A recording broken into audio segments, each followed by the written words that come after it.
The high holidays are called Yamim Noraim, which would translate as days of awe.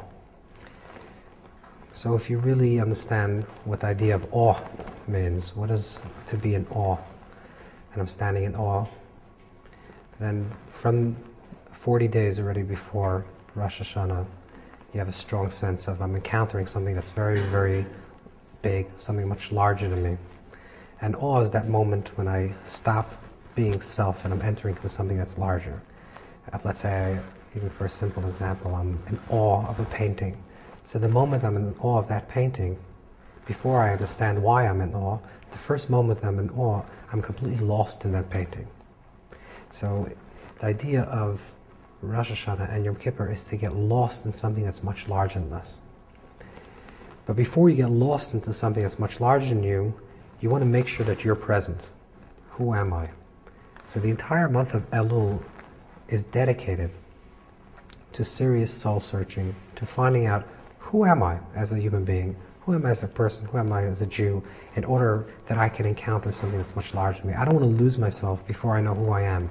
So first I have to know who I am, then I can stand in awe of those days. And there's a few practices that were done throughout history for many, many years. One is the blowing of the shofar. This is a very simple example. What you do is you basically take a horn and you give it a blow, a sound of the shofar. The idea of the sound of the shofar is to create focus. You know, sometimes people are talking in a room and then one person gives a scream, or you hear a siren, and all of a sudden everyone's attention is focused at that siren, or everyone's attention is focused at that person. You give a clap, right? And then everyone's focused attention to the clap.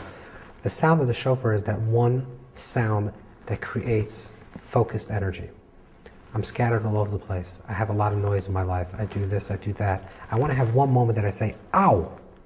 When you say ow, that one moment when you give a cry, you're completely present in that cry.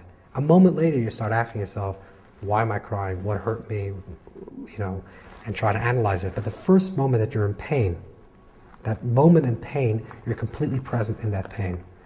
The Elul moment is that moment I want to get into that pain. I want to get into that one moment that I'm fully present in myself.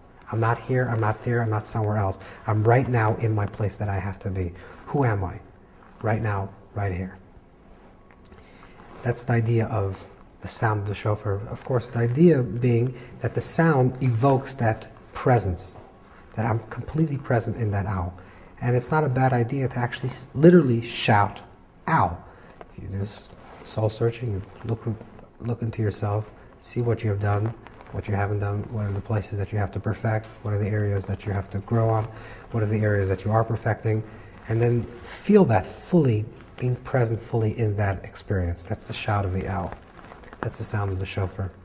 And to do that, in order to really be present in that moment, so you could be present at the time of Rosh Hashanah, of the high holidays, it would be a good idea also to practice something that's been done for many, many years, which is Tainas Tibur, a practice where you refrain from talking. Speech is a beautiful tool and has a lot of tremendous value, but sometimes we get lost in sound. We avert issues, we discard issues by just talking about it. Someone asks you how you're doing and you start rambling about all different topics, but you're not answering the question. Speech is a great way to ignore serious issues in your own life. You fill your life with noise. If you walk into a room, into your own home, or you're driving in your car, right? You're sitting down in your car and you're about to go into you're about to get onto the highway, and it's deathly quiet. You feel completely uncomfortable because the only thing that you're encountering now is yourself. You don't want to encounter yourself. So right away you do distraction, you put on noise. People walk into the house, they turn on the radio. The time of Elul is a time to practice moments of silence. Moments of silence, this can be for an hour, 2 hours, 3 hours, as many hours as you want, but just to be comfortable in your silence, without having to express yourself, without having to fill that place with noise, to create silence in your life. I suggest a few hours a day before you go to sleep, there's a certain blessing you say, and then be quiet at the end of the night. It's going to be uncomfortable at first because you're not going to know who you are. Most people get their sense of identity from the noise, from things, from the stimuli that's outside of themselves. And the idea of Elul is to Disregard all the noise, disregard all the external stimuli, try to find out who you are as a human being. Who you are without all the noise, without all the trappings, in those moments of silence. So we have two opposite things that we're going to do in Elul.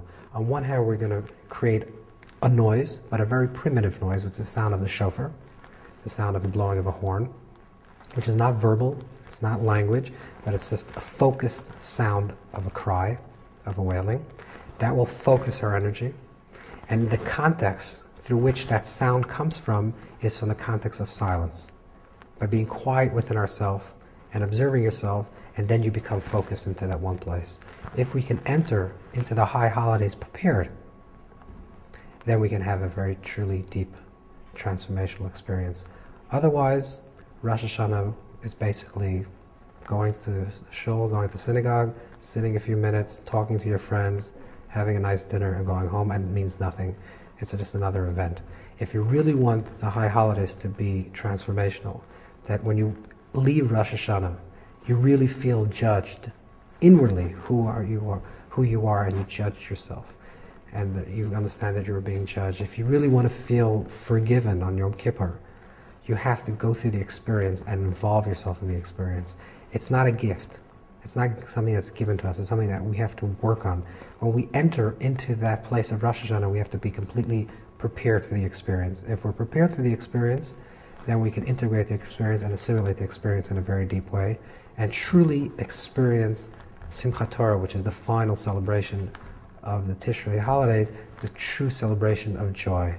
Because if we can truly go through all the experience of the encounter of self, in that silence creating that sound, in this idea of judging and finding out who we are, and stripping ourselves of all negativity and being pure, and that Yom Kippur naked moment, and being fully embraced by the walls of the sukkah, which represents the letters of the Yud Kei Vav Kei, the embrace of the Shekhinah's presence, fully feel ourselves unified with the divine presence.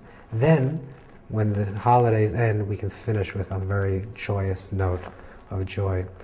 It says in other Hasidic texts that how do you know if your Yom Kippur was successful? How do you know if you spend the whole day Yom Kippur and you fasted and you wore white and you did all the customs and the practices? How do you know when Yom Kippur is over for you were forgiven? How do you know if it worked?